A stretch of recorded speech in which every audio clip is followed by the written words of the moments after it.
Сәлеметсіздер ме? Мен Қалиақбарова Ақмарал Маратқызы, Қаратал ауданы Кәлпи орта мектебінің педагог логопедімін.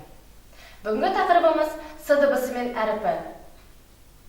Сабағымыздың мақсаты С дыбысын буында, сөзде, сөйлемде дұрыс айтып машықтандырамыз. Өткен сабақты қайталауға кезек берейік.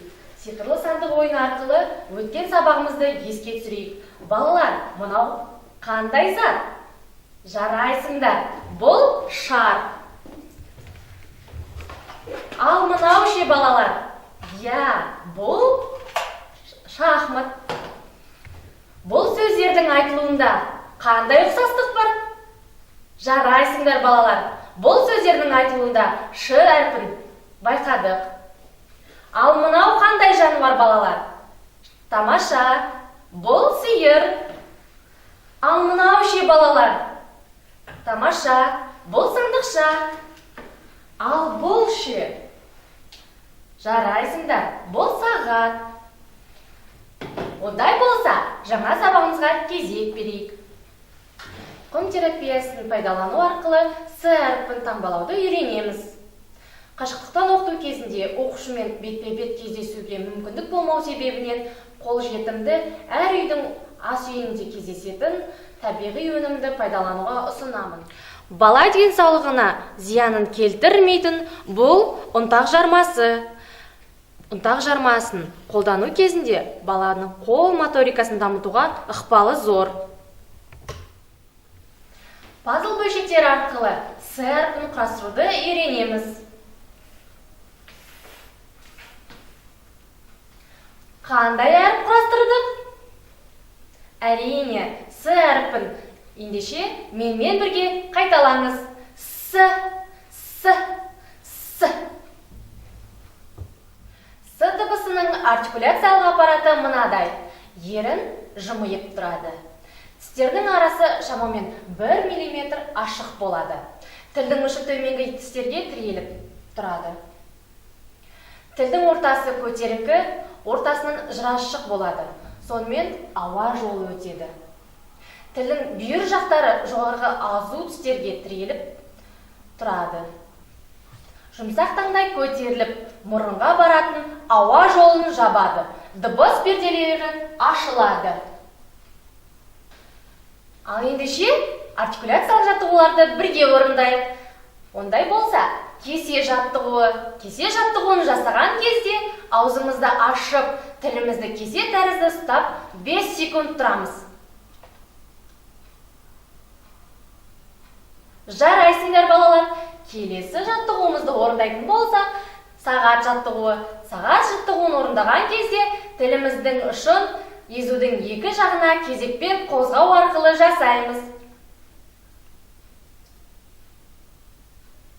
Жарайсыңдар, тамаша. Ондай болса, саңырауқұлақ жаттығуына кезек берейік. Саңырауқұлақ жаттығуын жасаған кезде аузымызды ашып, тілімізді таңдайға тигізіп, созу арқылы, таңдайға жабыстыру арқылы 5 секунд ұстап тұрамыз. Жарайсыңдар балалар, келесі жаттығуымызды ат жауып келеді жаттығуы. Бұл жаттығуды жасаған кезде таңдайымызға тілімізді жабыстыру арқылы қағамыз.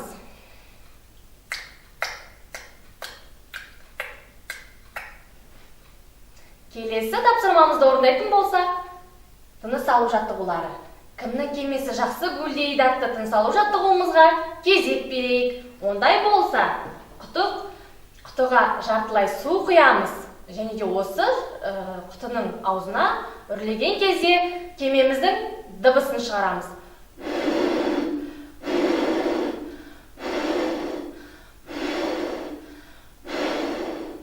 Жарайсыңдар балалар. Ал ендеше сергіту сәтіне кезек берейік. Орнымыздан тұрамыз, қолымызды белімізге қойып, сағаттың тілінде иіліп оңға бір, сағаттың тілінде иіліп солға бір. Оң аяқ, сол аяқ, жаттығуымыз оң аяқ. Ал ондай болса, буында айтылатын сөздерімізге кезек берейік. Ыс буынын сөзге қосып, сөзді аяқтау арқылы жаттығуымызды орындайық. Дып, ыс, дыбыс, ту, ыс, туыс, айт, ыс, айтыс, қу, ыс, қуыс. Жарайсыңдар балалар. Жар, ыс, жарыс, ал, ыс, алыс. Тамаша балалар. Ондай болса, келесі тапсырмамызға кезек берейік. С дыбысын сөзді дұрыс айтуға машықтандыру. Маса. Тамаша. Толса. Алса. Айтса. Болса. Қайтса. Бірге қайталап көрейік. Жарайсыңдар балалар. Ондай болса, мен сендерге жұмбақ жасырайын. Осы жұмбақтың шешімін кім табады екен? Сыртылдайды күнімен, сыртылдайды түнімен. Білгің келсе уақытты, көрсетеді тілімен. Бұл қандай зат екен?